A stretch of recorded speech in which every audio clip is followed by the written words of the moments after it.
Halo guys, ketemu lagi bareng saya. Kali ini akan membahas mengenai 5 kesalahan umum yang dialami oleh para pelaku startup. Oke, yang pertama adalah mengenai perjanjian para pendiri perusahaan. Seringkali para pendiri perusahaan ini tidak melakukan perjanjian di antara para pendiri perusahaan sehingga bisa menimbulkan potensi sengketa di kemudian hari. Contoh mengenai berapa persen sih saham yang dimiliki, kemudian apa saja tanggung jawab para pihak, para pendiri perusahaan tersebut. Jika ada kekayaan intelektual itu punya siapa sih? Yang kedua, kesalahan yang seringkali dilakukan oleh para pendiri perusahaan adalah tidak mengurus perizinan ataupun dokumen-dokumen perpajakan. Nah, ini seringkali terlewat gitu. Izin usaha itu adalah pemberian kebolehan oleh pemerintah untuk melakukan kegiatan bagi para pelaku usaha. Sebelum ada izin tersebut, pelaku usaha tidak dapat menjalankan kegiatannya.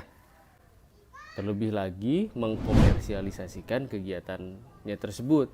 Oleh karena itu, kalau misalnya startup itu dimulai dengan tanpa adanya perizinan, sangat disayangkan ketika startup tersebut sudah besar, kemudian harus terpaksa ditutup karena tidak memiliki dokumen perizinan. Itu yang kedua. Lanjut yang ketiga. Oke, yang ketiga adalah tidak adanya perjanjian kerja antara perusahaan dengan para karyawannya.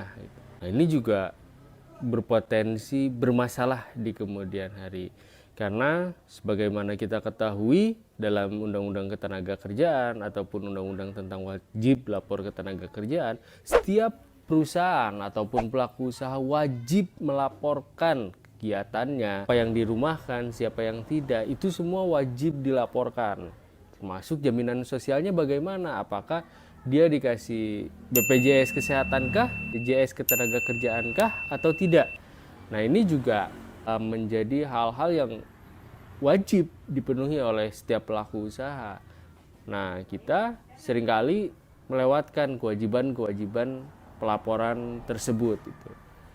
Nah, ini dimulai dari mana sih sebetulnya? Nah, hal ini bisa dimulai dengan pendirian perusahaan, baik itu berupa CV, PT, ataupun bentuk badan usaha lainnya, misalnya firma.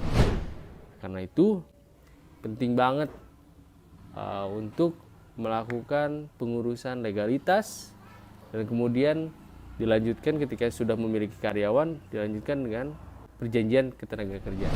Lanjut yang keempat. Nah, di yang keempat ini seringkali pelaku usaha itu tidak mengadakan kontrak dengan kliennya. Kontrak itu bisa berupa kontrak fisik ataupun kontrak digital via web misalnya. Sebagai contoh, kita mendownload aplikasi e-commerce tertentu.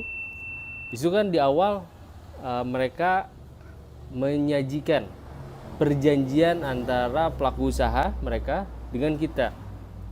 Namun seringkali kita lewatkan, kita hanya contreng, oke, atau accept aja.